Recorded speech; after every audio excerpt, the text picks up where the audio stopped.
Hello student, welcome to हमारी academy official and my name is Zafar Ahmad. कैसे आप सब, कैसे चलिए आपकी प्रिपरेशन। जितने भी स्टूडेंट जो इस क्लास को देख रहे हैं, आई होप आप सभी अपने एग्ज़ाम के प्रिपरेशन में लगे होंगे। जितने भी student UP triple S C auditor के हैं, जितने भी स्टूडेंट बिहार बिजली विभाग के हैं, जितने भी स्टूडेंट बिहार लेखपाल के स्टूडेंट हैं, आप सभी लोग अपने एग्ज़ाम के प्रिपरेशन में लगे रहिए, मेहनत करते रहिए, एफर्ट्स लगाते रहिए। ऑडिटर का तो एग्ज़ाम डेट फिक्स है 5 जनवरी। आप लोग लगे रहिए, मेहनत कीजिए। बिजली विभाग और लेखपाल के लिए अभी कोई अपडेट नहीं है। जैसे ही अपडेट आती है सारी जानकारी आपको दी जाएगी आपके एग्ज़ाम से रिलेटेड। फिर भी अभी प्रिपरेशन करते रहिए, जनवरी तक एक्सपेक्टेड है आपके भी एग्ज़ाम ले लिए जाएंगे। आज की क्लास इंपॉर्टेंट है और सभी स्टूडेंट के लिए, क्योंकि इनकम टैक्स का एक इम्पॉर्टेंट टॉपिक है टीडीएस। टीडीएस से न्यूमेरिकल्स पूछे जाते हैं बेसिकली, और बहुत सारे न्यूमेरिकल्स आते हैं टीडीएस से। और जो क्वेश्चन आज मैं सॉल्व कराने वाला हूँ, न्यूमेरिकल्स की क्लास है आज, और ये न्यूमेरिकल्स के क्वेश्चन आपके एग्ज़ाम में क्लिक कर सकते हैं, आपके एग्ज़ाम में आ सकते हैं। ऐसे ही क्वेश्चन आपके एग्ज़ाम में आएंगे और बहुत सिंपल होते हैं, मेरे हिसाब से सभी स्टूडेंट सॉल्व कर लेंगे। बस ये है कि आपको एक बार अगर आपने क्लास अटेंड किया है या एक बार अगर आपने लगाया हुआ है तो आप आसानी से लगा लेंगे। कुछ क्वेश्चन आज की क्लास में मैं कवर कराऊंगा, बेसिक लेवल और मीडियम लेवल की मतलब क्वेश्चन आज होगा। और कल मैं एक क्लास और लेकर आऊँगा, उसमें मैं थोड़ा डिफ़िकल्ट क्वेश्चन भी उसमें ऐड किया जाएगा और भी डिटेल में कराया जाएगा। तो 2 क्लासेस आपको कराई जाएंगी टीडीएस के न्यूमेरिकल की क्लास। ठीक है, तो चलिए आज की क्लास यहाँ स्टार्ट करते हैं। जितने भी स्टूडेंट इस क्लास को देख रहे हैं और अगर आप तैयारी करना चाहते हैं, जैसे UP triple S C auditor वाले, आप सभी के लिए बैच जो है वो रनिंग मोड में है पूरी तरीके से। 150+ क्लास लेक्चर आपको मिल जाएगा इस बैच को ज्वाइन करने पे, और 7 से 8 हज़ार पन्ने का नोट, सारी चीज़ें सिलेबस वाइज, चैप्टर वाइज आपको मिल जाएंगी। और ये मॉक टेस्ट आप सभी लोगों के लिए लॉन्च कर दिया गया है। 40 पेपर फुल मॉक टेस्ट है, 99 का ही है, और ये काफ़ी इंपॉर्टेंट है। 40 पेपर है आपके, फुल मॉक टेस्ट है ये। इसके साथ 8100 क्वेश्चन का एक ई बुक है जो इसके साथ फ्री दिया जा रहा है, काफ़ी इंपॉर्टेंट है आपके लिए। तो आप लोग इसे ज्वाइन करके अपनी तैयारी करते रहिए जितने दिन बचे हैं आपके पास। बिजली विभाग और लेखपाल के लिए भी हमारे यहाँ पूरी तरीके से बैचेस रनिंग मोड में है। सारी चीज़ें सिलेबस के अकॉर्डिंग आपकी कंप्लीट कराई जा रही हैं, थियरी, न्यूमेरिकल, एमसीक्यू एंड सबके साथ साथ आप सभी लोगों के लिए टेस्ट सीरीज़ भी लॉन्च कर दिया गया है। लेखपाल के लिए 65 मॉक टेस्ट है, बिजली विभाग के लिए 45 मॉक टेस्ट है, जो कि काफ़ी इंपॉर्टेंट है। तो आप सभी लोग मॉक टेस्ट वगैरह और कोर्स वगैरह ज्वाइन करके अपनी एक तैयारी, कंप्लीट प्रिपरेशन आप कर सकते हैं अपने कॉमर्स सेक्शन की। ठीक है, लेखपाल वालों का कॉमर्स के साथ बिहार पंचायत भी पढ़ाया जा रहा है, तो दोनों आपका इंक्लूड है 60 नंबर का। तो मेहनत कीजिए, एफर्ट लगाइए। और इस बैच को, कोर्सेज़ को ज्वाइन करने के लिए हमारी एकेडमी ऑफिशियल ऐप आपको डाउनलोड करना है, रजिस्टर लॉगिन करके इस बैच से आप जुड़ सकते हैं। चलिए बात करते हैं टीडीएस होता क्या है। देखिए, टीडीएस का फुल फॉर्म है टैक्स डिडक्टेड एट सोर्स। ठीक है, टैक्स डिडक्टेड एट सोर्स मतलब जहाँ पे आपकी कमाई हो रही है वहीं पे ही आपसे टैक्स ले लिया जाएगा, वहीं पे टैक्स जो है वो टीडीएस के तौर पे आपसे ले लिया जाएगा। यही होता है TDS, tax deducted at source. Hindi में क्या बोलते हैं? हिंदी में बोलते हैं स्रोत पर, मतलब सोर्सेज पे ही कटौती, मतलब जहाँ से आपका सोर्स है इनकम का, वहीं से ही सरकार टैक्स ले ले रही है। ठीक है, वैसे अगर नॉर्मल, अगर सिंपल लैंग्वेज में बात कर लें तो टीडीएस जो है, कोई एक व्यक्ति या संस्था किसी दूसरे व्यक्ति या संस्था को अगर पेमेंट करती है तो पेमेंट करते समय कुछ पैसा, ठीक है, टीडीएस की रेट वगैरह भी है बहुत। मैं हिसाब से कहूँगा कि टीडीएस की रेट वगैरह सरकार हर साल जारी करती है। तो कोई व्यक्ति या संस्था किसी दूसरे व्यक्ति या संस्था को पेमेंट करते समय मतलब कुछ पैसे टैक्स के तौर पे काट लेती है और वो सरकार को जमा करती है। ठीक है, सरकार को जमा करती है उस पैसे को, और जिसका मतलब पेमेंट जिसको मिल रहा है, मतलब काटने वाले को हम क्या बोलते हैं? डिडक्टर बोलते हैं। जैसे यहाँ से आप एक एग्जांपल से समझिए, जैसे मान लेते हैं ABC एक कंपनी है, यहाँ पे P एक पर्सन कोई काम कर रहा है।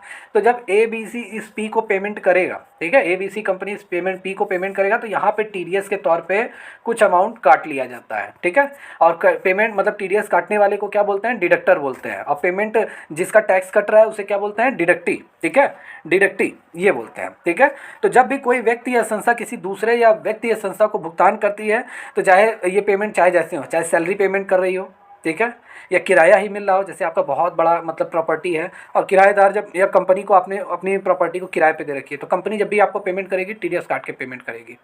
ठीक है, और इन सबके साथ साथ अगर हम बात कर लें, जैसे बैंक में आपने एफडी कराया हुआ है और बैंक से जब भी आपको फिक्स अमाउंट, आपको जब मैच्योरिटी मिलती है तो वहाँ पे जो आपको ब्याज मिलता है वो टीडीएस काट के आपको मिलता है। ठीक है, या कमीशन वगैरह की जो रकम होती है ये भी आपको टीडीएस काट के मिलेगा। या अगर आप मान लेते हैं एक ठेकेदार है, आपने किसी कंपनी का ठेका ले रखा है, उसके साइट पे आप काम करा रहे हैं, तो कंपनी जब भी आपको पेमेंट करेगी टीडीएस काट के पेमेंट करेगी। आपने कोई चीज़ रॉयल्टी पे लिया हुआ है, अब जब भी आप उस रॉयल्टी के जो मालिक है, जिसकी प्रॉपर्टी आपने रॉयल्टी पे ली हुई है, लीज़ पे ली हुई है, जब भी आप उसको पेमेंट करोगे टीडीएस काट के पेमेंट करोगे।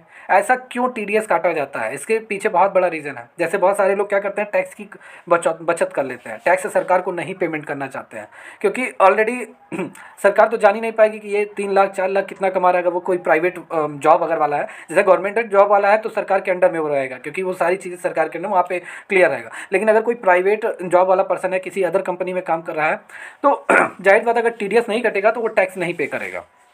समझ में आया?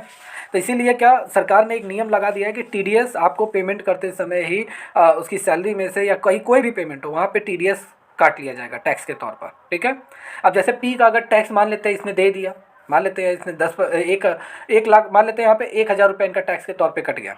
तो अब इनकी जब टोटल सैलरी कैलकुलेट होगी, ठीक है, पूरी एनुअल सैलरी जब इनकी पूरी साल भर की कमाई कैलकुलेट होगी, तो वहाँ पे जितना भी इनका टैक्स बनेगा, मान लेते हैं ये टैक्स स्लैब के अंतर्गत आते हैं, इनका जितना भी बनेगा, तो ये जो इन्होंने टीडीएस के तौर पे पेमेंट किया है वो यहाँ पे एडजस्ट हो जाएगा। समझ में आया?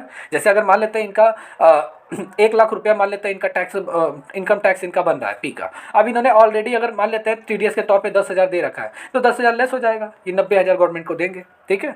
मतलब अगर मेरा टीडीएस काट के मुझे पेमेंट मिल रहा है, तो मैंने ऑलरेडी टीडीएस के तौर पे सरकार को टैक्स दे रखा है। अब जब मेरी एनुअल से मेरी इनकम पे मतलब इनकम टैक्स कैलकुलेट होगा, तो वो टीडीएस का जो अमाउंट रहेगा वो एडजस्ट हो जाएगा उसमें से। ठीक है। अब बात यहाँ पे आती है कि सर एबीसी कंपनी अगर सरकार को यहाँ पे टीडीएस काट रही है, तो एबीसी कंपनी तुरंत सरकार को वो पैसा जमा कर देगी टीडीएस का, और सरकार क्या करेगी, एबीसी कंपनी को क्या सूचित करेगी। ठीक है। और एक टीडीएस सर्टिफिकेट देगी, और ये टीडीएस सर्टिफिकेट एबीसी कंपनी जिसका भी टीडीएस काटती है, मान लेते पी इस कंपनी में काम कर रहा है, पी को वो सर्टिफिकेट देगी। तो ये क्या करेगा, उस सर्टिफिकेट को क्या अप्लाई करेगा, टीडीएस फाइल जब वो टैक्स रिटर्न के लिए जब फाइल दायर करेगा, तो वो वहाँ पर वो सर्टिफिकेट अपना सबमिट करेगा। ठीक है। बहुत बड़ा चैप्टर है, इसलिए अभी ज़्यादा डिटेल में नहीं बात करते हैं। टीडीएस एज आ मेरे हिसाब से बहुत बड़ा चैप्टर है। चलिए, अब यहाँ पे न्यूमेरिकल्स की मेरे हिसाब से बेसिक क्लियर हो गया होगा, टीडीएस होता क्या है। अब यहाँ पे हम लोग न्यूमेरिकल्स वगैरह चेक करेंगे, और कैसे कैसे न्यूमेरिकल्स आते हैं ध्यान से देखिए। जैसे एक ठेकेदार है, कॉन्ट्रैक्टर है, उसने क्या किया है, किसी कंपनी का ठेका ले रखा है, और उसने अपनी सर्विसेज दी हैं, और बदले में कंपनी को जब उसने अपनी सेवाएं दी हैं, तो कंपनी उसे पेमेंट करेगी। कंपनी उसे 1 लाख रुपए का पेमेंट कर रही है। 1 लाख है, यूनिट 10, 100, 1000, 10,000 लाख। हाँ, कंपनी उसे 1 लाख का पेमेंट कर रही है, और उसे 1 लाख का पेमेंट मिला। लेकिन फिर आगे क्वेश्चन में कह रहा है कि सेक्शन 194C के तहत ठेकेदार को टीडीएस की दर जो है वो 1% है। मतलब 1 लाख जो पेमेंट मिल रहा है, इस पर 1% टीडीएस भी देना पड़ रहा है। ठीक है। या कंपनी 1% टीडीएस काट के उसे पेमेंट कर रही है। तो यहाँ पे कितना कंपनी टीडीएस के तौर पे पैसा काट रही है, टैक्स डिडक्टेड एट सोर्स, कितना पैसा टैक्स टीडीएस के तौर पे काट रही है, वो हमसे पूछा गया है। क्लियर? देखिए यहाँ पे, और ये यहाँ पे देखिए मैंने अलग से यहाँ पे नोट भी कर दिया, ये ज़रा ध्यान दीजिए। सेक्शन 194 किससे रिलेटेड है, टीडीएस का। सेक्शन 194 ठेकेदार को जो पेमेंट मिलता है उस पर टीडीएस के बारे में मेंशन किया गया। इतना बस याद कर लीजिए। तो एक क्वेश्चन से आपके दो क्वेश्चन यहाँ पे बन रहे हैं। तो देखिए यहाँ पे टीडीएस रेट अंडर सेक्शन 194 के तहत टीडीएस की जो रेट है वो 1% क्वेश्चन में आपका दिया गया है। पेमेंट 1 लाख मिल रहा है, 1 लाख का 1% 1,000 आएगा, मतलब 1,000 रुपये टीडीएस के तौर पे कट रहा है। मेरे हिसाब से बहुत सिंपल है, सभी स्टूडेंट लगा लेंगे। अभी ये बेसिक है, इसके आगे भी अभी बहुत सारे क्वेश्चन है, सभी आप यहाँ पे देखते रहिए। जैसे एक बार अगर आप देखे रहेंगे तो एग्जाम में बैठेंगे तो आसानी से आप कवर कर लेंगे। तो यहाँ पे 1% 1 लाख का कितना आएगा, 1,000 आएगा। 1,000 रुपया कॉन्ट्रैक्टर का लेस करके 99,000 रुपया उसे पेमेंट मिलेगा। ठीक है। चलिए, यहाँ नेक्स्ट क्वेश्चन है कि किसी व्यक्ति को सावधि जमा पर मतलब इन्वेस्टमेंट, मतलब a person has received interest income of 15,000 as a fix deposit. एक कोई पर्सन है, एक कोई व्यक्ति है, उसको फिक्स डिपॉजिट पे इंटरेस्ट कितना मिल रहा है, 15,000 रुपया ब्याज मिल रहा है फिक्स डिपॉजिट पे। ठीक है। फिक्स डिपॉजिट पे 15,000 ब्याज मिल रहा है। फिर कह रहा है कि टीडीएस की जो दर है वो 10% है। फिर कह रहा है कटौती किए जाने वाले टीडीएस की गणना कीजिए, कितनी टीडीएस काटी जाएगी उसका कैलकुलेशन कीजिए। ठीक है, उसका कैलकुलेशन कीजिए। या तो देखिए, अगर फिक्स डिपॉजिट पे इंटरेस्ट मिल रहा है तो एक होता है टीडीएस थ्रेशोल्ड लिमिट, मतलब कर मुक्त सीमा।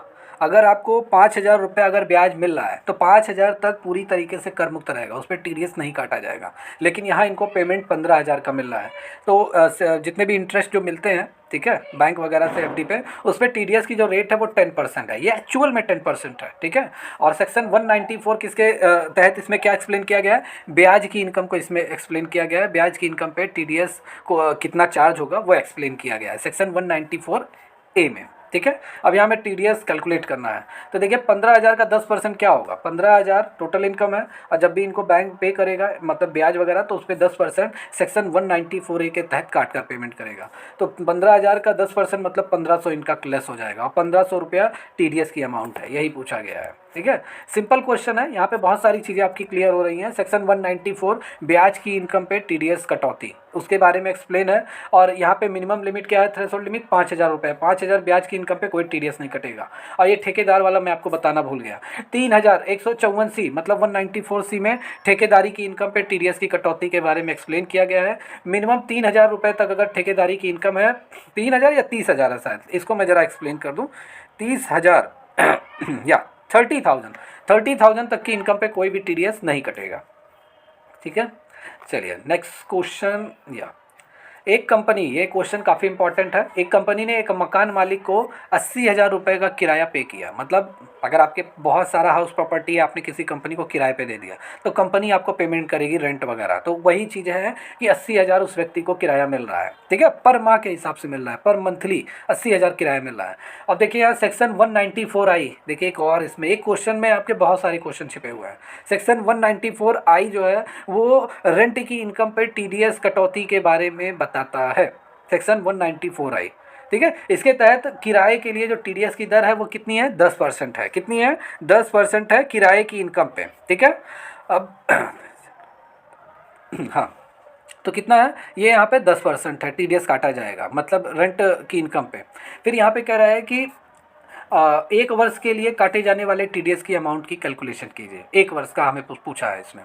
तो सबसे पहले यहाँ पे थोड़ा बहुत हम डिस्कस कर लें। सेक्शन 194I किराए की इनकम पे TDS के कटौती के बारे में एक्सप्लेन किया गया है, पहला हो गया। दूसरा, अगर आपकी इनकम किराए से 2,40,000 रुपये तक की, कम से कम अगर 2,40,000 या उससे कम होती है, तो कोई भी TDS नहीं काटा जाएगा, वो अमाउंट कर मुक्त रहेगा, TDS उस पर नहीं काटा जाएगा। ठीक है, TDS की राशि, टैक्स की राशि नहीं काटी जाएगी। लेकिन 2,40,000 से अब होगा तब TDS का अमाउंट काट कर 10%, ये रेट है 2024-25 के लिए भी 10% TDS काट के आपको पेमेंट मिलेगा। तो यहाँ पे हम सबसे पहले इसकी एनुअल हम कितना रेंट इसे मिल रहा है ये कैलकुलेट करते हैं। तो मंथली रेंट 80,000 है, एनुअल कितना मिलेगा, या हम सीधा सीधा 10% पहले हम निकाल लेते हैं मंथली के हिसाब से। अब यहाँ पे अगर हम कैलकुलेशन कर ले, 80,000 अगर इसे मंथली मिल रहा है, तो ईयरली 12 गुणे 8 मतलब आपका ज़्यादा हो जा रहा है, 9,60,000 हो जा रहा है। तो लगभग 2,40,000 के लिमिट को तो क्रॉस ही कर दे रहा है, तो TDS की राशि कटेगी। अब यहाँ पे सेक्शन 194I में 10% TDS कटेगा इस इनकम पे। तो 80,000 का 10% कितना आएगा, 8,000 रुपये इनका पर मंथ के हिसाब से TDS का अमाउंट कटेगा। ठीक है, कंपनी इनको 8,000 देगी, 8% TDS के तौर पे काट के पेमेंट करेगी पर मंथ। ठीक है, मतलब सीधा सीधा 72,000 रुपये इनके अकाउंट में आएगा, या इनको जो भी जैसा भी पेमेंट होता है 72,000 रुपये इन्हें मिलेगा। ठीक है, 80,000 में 8,000 रुपये किसका कट गया, TDS का कट गया। अब यहाँ पे अगर हम बात कर ले एनुअल TDS, तो एनुअल TDS के लिए भाई ये तो एक महीने का TDS अमाउंट है, हमसे पूरे साल भर का पूछा, तो 12 से गुणा कर देंगे, 12 × 8 = 96 मतलब 12 × 8 = 96,000 इनका TDS के तौर पे, इनकी रेंटल इनकम पे 96,000 TDS की राशि कटेगी। सरकार को ये 96,000 वो कंपनी क्या कर देगी, जमा कर देगी, अपने पास नहीं रखेगी। ये गवर्नमेंट के पास पहुंच गया 96,000 रुपये। अब सोचिए अगर TDS काट के बिना काटे कंपनी पेमेंट करती, तो ये जो व्यक्ति है जिसको ये इनकम मिल रहा है, ना तो वो सरकार को टैक्स पे करता, ठीक है, ना सरकार को टैक्स मिलता। कर चोरी को रोकने के लिए, टैक्स को चोरी को रोकने के लिए ये TDS लाया गया है, बस इतना माइंड में अपने फीड कीजिए। क्योंकि सरकार कहाँ तक देखेगी कि भैया उनकी हाउस प्रॉपर्टी उन्होंने किराए पे दिया है, कितना रूम आपने किराए पे दिया है। अब ये सब करने में बहुत समय चला जाएगा, बहुत पेचीदा वर्क है, इसीलिए डायरेक्ट कर दिया गया है। कोई भी कंपनी है उसे TDS काट के दिखाना पड़ेगा। TDS मतलब सरकार उनसे रिपोर्ट लेगी, ठीक है, कि आपने किराया पे किया है, TDS कहाँ है। अगर वो TDS नहीं काटेगी कंपनी, तो सरकार उस पर जुर्माना लगाएगी और प्लस ब्याज भी लेगी। ठीक है, दोनों चीज़ें हैं, ब्याज भी लेगी कंपनी से सरकार और TDS जुर्माना भी लगाएगी। तो इसलिए TDS काटना सभी कंपनियों के लिए, सभी संस्थाओं के लिए, सभी व्यक्तियों के लिए जो लोग किसी दूसरे को पेमेंट करते हैं, अनिवार्य कर दिया गया है। चलिए नेक्स्ट क्वेश्चन है, ये भी छोटा सा क्वेश्चन है। किसी व्यक्ति को दी गई सेवाओं के लिए कंपनी से 30,000 रुपये कमीशन मिलता है। अब ये कमीशन की इनकम पे बात हो रहा है, और कमीशन की इनकम सेक्शन 194H में एक्सप्लेन किया गया है। सेक्शन 194H में कमीशन की इनकम पे TDS कटौती के बारे में एक्सप्लेन किया गया है, ये भी याद कर लीजिए। तो 30,000 रुपये मान लेते हैं आपको मिल रहा है किसी कंपनी से, तो यहाँ पे कह रहा है सेक्शन 194H के तहत कमीशन पर टीडीएस की जो रेट है वो 5% है, तो हमें काटे जाने वाले टीडीएस की कैलकुलेशन करनी है। तो 30,000 का 5% सीधा सीधा हम निकाल लेते हैं। 30,000 का 5% अगर हम निकाल लेते हैं तो 1,500 रुपये आएगा, और 1,500 रुपये हमारा टीडीएस के तौर पे क्या होगा, कटेगा हमारी कमीशन के इनकम पे। अब कमीशन की इनकम पे, अच्छा मैं एक यहाँ बताना भूल गया, थ्रेशोल्ड लिमिट मतलब कर मुक्त सीमा क्या है कमीशन की इनकम पे। कमीशन की इनकम पे 15,000 है। अगर आपकी मिनिमम इनकम कमीशन से कितना हो रही है, 15,000 रुपये हो रही है, तो आपको कोई भी मतलब टीडीएस नहीं कटेगा आपकी इस 15,000 की इनकम पे। वो कंपनी सीधा सीधा आपको 15,000 पेमेंट करेगी। ये थ्रेशोल्ड लिमिट है, कर मुक्त सीमा है। अगर इससे ज़्यादा आपकी इनकम हो रही है तो 5%, ये फिक्स है, 5% टीडीएस का अमाउंट आपका कटेगा, ठीक है, टीडीएस के तौर पे।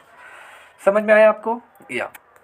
चलिए, तो 1,500 रुपये इसका राइट आंसर है। चलिए यहाँ पे नेक्स्ट क्वेश्चन है, कह रहा है कि एक कंपनी ने एक कर्मचारी को 60,000 रुपये सैलरी दी। एक कंपनी ने एक अपने एम्प्लॉई को या एक कर्मचारी को 60,000 रुपये सैलरी दी, और कर्मचारी को सेक्शन 80C का फ़ायदा लेना है, और उसने सेक्शन 80C के तहत 25,000 रुपये की कटौती भी उसे मिलती है। ठीक है, सेक्शन 80C के तहत टैक्स में कटौती भी उसे मिल रही है 25,000 रुपये का। फिर वेतन बराबर टीडीएस 10% है। आप देखिए सैलरी की इनकम पे 10%, यहाँ पे बता रहा है, वैसे सैलरी पे जो टीडीएस कटता है वो उसके टैक्स स्लैब के रेट के अकॉर्डिंग कटता है। जैसे उसका टैक्स स्लैब क्या चल रहा है, 2.5 लाख तक नील है, 2.5 लाख से 5 लाख तक 5% है, फिर आपका सीधा सीधा 20% है, फिर 30% है। न्यू टैक्स स्लैब में 3 लाख तक नील है, 3 से 6 है, 6 से ऐसे आपका चल रहा है। ठीक है, 3 से हाँ, तो ये आपका है। तो देखिए यहाँ पे जो सैलरी पे टीडीएस की दर जो है वो 10% है, यहाँ दे रखा है, और आपको मासिक टीडीएस की अमाउंट कैलकुलेट करनी है, मंथली कितना टीडीएस कटेगा इस व्यक्ति की इनकम पे। तो सबसे पहले आइए हम यहाँ पे कैलकुलेट करते हैं। अगर उसको सैलरी, ये मंथली उसकी सैलरी है, ठीक है, अगर उसकी साल भर की सैलरी अगर हम कैलकुलेट करें तो पहले साल भर की सैलरी हमें कैलकुलेट करनी पड़ेगी। क्यों करनी पड़ेगी टीडीएस के लिए? क्योंकि सैलरी की इनकम पे जो टीडीएस करता है वो उसके टैक्स स्लैब के अकॉर्डिंग करता है, कि टैक्स स्लैब में वो आ रहा है कि नहीं आ रहा है, old tax slab new tax slab के अकॉर्डिंग वो आ रहा है कि नहीं आ रहा है, उसके अकॉर्डिंग हम देखते हैं। और जब भी ये सब सारी चीज़ें ना लिखी रहे, ओल्ड और न्यू टैक्स स्लैब, तो आप डिफ़ॉल्ट वाले के अकॉर्डिंग कैलकुलेट कीजिए, मतलब ओल्ड टैक्स स्लैब के अकॉर्डिंग ही कैलकुलेट कीजिए, न्यू टैक्स स्लैब को फॉलो मत कीजिए, क्योंकि हमारा जो डिफ़ॉल्ट टैक्स स्लैब है वो ओल्ड टैक्स स्लैब है। ठीक है, तो 60,000 और गुणे 12 मतलब 7,20,000 रुपये उस व्यक्ति की एनुअल इनकम है। ठीक है, अब ये तो पूरी तरीके से 7,20,000 कमा रहा है पूरे साल भर में, तो जाहिर सी बात है जो एग्जेम्प्टेड लिमिट है 2.5 लाख तक नील है, 2.5 लाख को तो इसने क्रॉस कर दिया है, तो जाहिर सी बात है अब इस पर टैक्स का कैलकुलेशन होगा, 100% होगा। आइए इसको कैलकुलेट करते हैं। तो 7 लाख इसकी टोटल इनकम होगी, 25,000 रुपये इसने कहा कि मैंने 80C के तहत मैंने कुछ पैसा इन्वेस्ट कर रखा है, जमा कर रखा है, जमा कर रखा है, तो मुझे 25,000 का डिडक्शन चाहिए, तो 25,000 का इसे डिडक्शन मिल जाएगा, छूट मिल जाएगा। अब इसका टोटल इनकम जो है शुद्ध टैक्स कर योग्य आय मतलब नेट टैक्सेबल इनकम इसका कितना हो गया, 6,95,000। अब 6,95,000 पर इसका कैलकुलेशन होगा टीडीएस के लिए, ठीक है, टैक्स स्लैब के अकॉर्डिंग होगा। तो पहले 6,95,000 में 2.5 लाख का हम पहले कैलकुलेशन करेंगे। 2.5 लाख तक की इनकम पे गवर्नमेंट कोई भी टैक्स नहीं लेती है, फ्री है, हटा दो। अब 2.5 लाख से 5 लाख पे 2.5 लाख ही आपका बन रहा है, और 2.5 लाख का 5% टैक्स कितना होगा, 12,500 रुपया होगा। ठीक है, ये हो गया। अब 5 लाख तक हम चले आए भाई, 2.5 लाख ये 2.5 लाख ये 5 लाख तक चले आए, और यहाँ 6,95,000 है, तो 6,95,000 में अगर हम 5 लाख लेस कर दें तो हमारा कितना बचा, 1,95,000। और 1,95,000 पे ओल्ड टैक्स स्लैब को मैं यहाँ मैं अप्लाई कर रहा हूँ, उस पर 20% टीडीएस कटेगा। ठीक है, 20% टैक्स अप्लाई होगा, तो 1,95,000 का 20% मतलब 1/5 1/5, और ये आएगा 39,000 रुपये। ठीक है, अब यहाँ पे लगभग दोनों तरीके मतलब हमने कैलकुलेट कर लिया। यहाँ पे आपका 12,500 39,000 दोनों हमने यहाँ पे ऐड कर लेना है, और टोटल इनका जो टैक्सेबल इनकम जो टोटल एनुअल टैक्स जो इनका बन रहा है, पूरा साल भर का जो टैक्स बन रहा है, कर बन रहा है इनकी इनकम पे, वो 51,500 रुपये बन रहा है। 51,500 रुपये इनका बन रहा है। अब यहाँ पे इनकी मंथली टीडीएस हम निकाल लेते हैं, ये तो भाई साल भर का टीडीएस अमाउंट हो गया, मंथली के लिए 12 से डिवाइड कर देंगे तो 4,292 रुपये इनका आएगा। कितना आएगा, 4,292 रुपये। तो यहाँ पे मंथली टीडीएस जो इनका कटेगा अप्रॉक्स में यहाँ पे कर देते हैं तो 4,292। ठीक है, यहाँ पे आपका हो गया। तो ये इस क्वेश्चन का राइट आंसर 4,292 इनका मासिक टीडीएस कटेगा। ठीक है या चलिए नेक्स्ट क्वेश्चन यहाँ पे हम बात करते हैं या देखिए, एक व्यक्ति ने एक कंस्ट्रक्शन कंपनी को 2 लाख रुपए का पेमेंट किया। मतलब एक व्यक्ति है, उसने कंस्ट्रक्शन निर्माण कार्य करा रहा है, तो उस कंपनी को उसने 2 लाख रुपए का पेमेंट किया। 50,000 रुपया उसकी, इसमें जो 2 लाख है, 2 लाख में 50,000 रुपया इसके मटेरियल की कॉस्ट है, जो मटेरियल लगा है कंस्ट्रक्शन में 50,000 उसका भी इसमें शामिल है। ठीक है। और टीडीएस की रेट 1% है, तो यहाँ पे कह रहा है कि केवल श्रम सेवा पर टीडीएस कैलकुलेट कीजिए। मतलब मटेरियल को हटा दीजिए, 50,000 मटेरियल भी इसमें शामिल है 2 लाख में, 2 लाख में 50,000 हटा दीजिए, बाकी मटेरियल का खर्चा हट जाएगा, तो बाकी जो बचेगा वो लेबर चार्जेस आएंगे, श्रम सेवा आएगा, उसका उस पर जितना पेमेंट किया जा रहा है लेबर चार्जेस पे, ठीक है, लेबर सर्विसेज पे, उस पर टीडीएस अमाउंट कैलकुलेट करने के लिए बोल रहा है। ठीक है। तो यहाँ पे अब हम कैलकुलेट करते हैं। तो 2 लाख है, 2 लाख में 50,000 मटेरियल का है, 2 लाख में 50,000 लेस कर दीजिए, 1,50,000 आया। क्यों 50,000 में लेस किया? क्योंकि क्वेश्चन में कह रखा है कि सिर्फ लेबर सर्विसेज पे टीडीएस कैलकुलेट कीजिए। तो 50,000 लेस हो गया, 1,50,000 आया। और ये लेबर सर्विसेज कॉस्ट है, लेबर चार्जेस की कॉस्ट है। इस पर हम सेक्शन 194C के तहत, मतलब टैक्स रेट जो अप्लाई करेंगे वो सेक्शन 194C के तहत हम यहाँ पे ठेके की इनकम, ठेके की इनकम किस पे, अभी मैंने पहला क्वेश्चन कराया था सेक्शन 194C में, मतलब ठेके की इनकम पे जो पेमेंट मतलब किया जाता है उस पर टीडीएस के बारे में एक्सप्लेन किया गया है, टैक्स कटौती को लेकर। तो 1% हम यहाँ पे टीडीएस अप्लाई करेंगे। और मिनिमम थ्रेशोल्ड लिमिट मैंने बताया था 30,000 रुपये मिनिमम। अगर 30,000 रुपये कोई ठेका वाली कंपनी है, अगर वो 30,000 मिनिमम कमा रही है अपने ठेके से, तो कोई भी टीडीएस नहीं कटेगा उसकी इनकम पे। लेकिन 30,000 से ज़्यादा पेमेंट उसे मिल रहा है, तो जो भी कोई कंपनी को ठेकेदार को पेमेंट करेगा, टीडीएस काट के पेमेंट करेगा। ठीक है। तो 1%, 1,50,000 का 1% कितना आएगा? 1,500 रुपये। 1,500 रुपये इस कंपनी का टीडीएस के तौर पर ये कटेगा और सरकार के पास जाएगा। क्लियर? तो इम्पॉर्टेंट है। चलिए नेक्स्ट क्वेश्चन। या यहाँ पे ये वाला क्वेश्चन इंपॉर्टेंट है। देखिए, एक बैंक ने एक व्यक्ति को 15,000 रुपये ब्याज दिया। मतलब एक बैंक है, एसबीआई बैंक, पीएनबी, कोई भी बैंक है, उसने एक व्यक्ति को 15,000 रुपये ब्याज दिया और इस पर टीडीएस रेट जो है वो 10% है। कितना है? 10% टीडीएस रेट है। सेक्शन 194 ब्याज की इनकम पे टीडीएस के बारे में बात करता है, सेक्शन 194A। और 5,000 रुपये तक का ब्याज एग्जम्प्ट है, निल है, उस पर टीडीएस नहीं कटेगा। और टीडीएस की जो रेट लगती है ब्याज पे वो 10% लगती है। इतना माइंड में फिट कर लीजिए। अब उस व्यक्ति ने क्या किया, अपना उसने पैन कार्ड नहीं दिया बैंक को, क्योंकि पैन कार्ड उसने नहीं दिया, जाहिर सी बात है। गवर्नमेंट ने पैन कार्ड आधार कार्ड को क्यों मर्ज करा रखा है? कि लोगों की इनकम पता चल सके गवर्नमेंट को, कि लोग कितना पैसा कमा रहे हैं। क्योंकि जितना भी पैसा साल भर में आप अपने बैंक अकाउंट में ट्रांजैक्शन करते हैं, कभी 10,000 जमा कर रहे हैं, 3,000 निकाल रहे हैं, फिर 5,000 आपने जमा किया, 6,000 आपने निकाला, तो साल भर कितना ट्रांजैक्शन आप कर रहे हैं। ठीक है। ये सरकार के अंडर में रहता है, सरकार उसे देखती है सभी, मतलब पूरी तरीके से बैंकों की नज़र भी रहती है, और बैंक की नज़र है तो समझ लीजिए आरबीआई की नज़र है, सरकार, सारी चीज़ें आप सरकार के अंडर में है। क्योंकि अगर आपने पैन कार्ड लगा रखा है, ठीक है, अब पैन कार्ड इसने दिया ही नहीं, तो जाहिर सी बात है पता नहीं चल पाएगा सरकार को कि आप पैन कार्ड के थ्रू, भाई पैन कार्ड की क्यों मांगा जाता है? टैक्स के लिए। ठीक है। आपकी कितना टर्नओवर हो रहा है, आप कितना टर्नओवर कर रहे हो अपने अकाउंट से, कितना पैसा लेन देन कर रहे हो, ये सारी चीज़ें सरकार के अंडर में रहती है। अगर मान लेते हैं टैक्स की चोरी भी आप कर रहे हैं, तो पैन कार्ड के थ्रू पता चल जाता है कि आप 10 लाख 15 लाख पूरे साल भर में टर्नओवर कर रहे हो और आप टैक्स नहीं पे कर रहे हो, तो गवर्नमेंट एक्शन भी ले सकती है आपके ऊपर। इसीलिए पैन कार्ड आधार कार्ड को मर्ज कर दिया गया। जो लोग मर्ज नहीं करा रहे हैं, 1,000 रुपये मिनिमम चालान भी कट रहा है, मतलब जुर्माना भी लग रहा है। ठीक है। तो ये सारी चीज़ें हैं। अब इस मामले में टीडीएस रेट क्या होगा? भाई जाहिर बात है, आपने पैन कार्ड नहीं दिया, तो पैन कार्ड नहीं दिया तो टैक्स की जो रेट होती है वो 2 गुना हो जाती है। अगर आपने सबमिट नहीं किया पैन कार्ड, तो आपसे टीडीएस, जो ब्याज की इनकम पे जो आप टीडीएस आपका कटता है, वो डबल कटेगा, मतलब 2 गुना। 10% रेट है, 20% टीडीएस कटेगा। तो 15,000 ब्याज की इनकम रिसीव हो रही है, 10% वैसे कटना चाहिए था, लेकिन आपने विदाउट पैन कार्ड, भाई आपने पैन कार्ड नहीं दिया बैंक को, तो बैंक आपसे 20% टीडीएस काटेगी। Higher rate applicable if PAN card is not provided. तो 15,000 का 20% मतलब 3,000 रुपये आएगा, और 3,000 रुपये आपका टीडीएस के तौर पे कटेगा। तो ये क्वेश्चन काफ़ी इंपॉर्टेंट है, इसलिए इसको कराया गया है, क्योंकि इस तरीके के क्वेश्चन आपके एग्जाम में आते हैं। पैन कार्ड नहीं दोगे तो डबल आपका रेट से कटेगा। आइए क्वेश्चन इस पर और भी मैं करा देता हूँ, इस पर ज़्यादा और भी फोकस कर लीजिए इस पर। चलिए यहाँ पे क्वेश्चन हम और भी देखते हैं। जैसे यहाँ कह रहा है कि एक मकान मालिक ने अपनी संपत्ति से 15 लाख रुपए का किराया प्राप्त किया। उसे अपनी प्रॉपर्टी से 15 लाख रुपए का किराया मिल रहा है, और किराया भुगतान पर टीडीएस की जो रेट है वो 10% है। फिर लेकिन मकान मालिक ने जो किया है, किराएदार को 10,000 रुपये रख रखाव के लिए दे रखा है। 10,000 रुपये मेंटेनेंस के लिए किराएदार को उसने दे रखा है। किसने? मकान मालिक ने अपने किराएदार को। और कितना मिल रहा है, कितना किराया मिल रहा है अपनी प्रॉपर्टी से? 1,50,000 रुपये उसे किराया मिल रहा है, और उस पर टीडीएस जो है वो 10% है। तो टीडीएस का कैलकुलेशन हमें करना है, टीडीएस अमाउंट निकालना है। तो देखिए, सबसे पहले टोटल रेंट उन्हें कितना रिसीव हो रहा है, 1,50,000।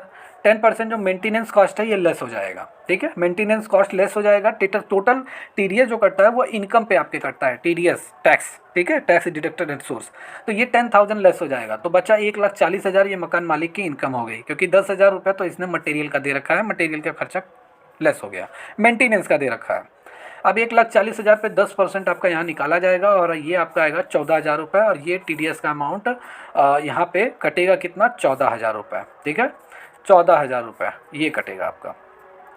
तो ये इंपॉर्टेंट है आज की क्लास। जितने भी स्टूडेंट इस क्लास को देख रहे हैं, कैसी लगी क्लास कमेंट करके ज़रूर बताइए। जितने भी स्टूडेंट इस बैच मतलब इस चैनल पे पहली बार आए, चैनल को लाइक एंड सब्सक्राइब करना ना भूलें। और अगर आप तैयारी करना चाहते हैं तो हमारे बैचेस ऑन है, रनिंग मोड में है, टेस्ट सीरीज़ वगैरह आप ज्वाइन करके अपनी तैयारी कर सकते हैं। तो मिलते हैं कुछ और क्वेश्चन के साथ नेक्स्ट क्लास में। Take care and good bye.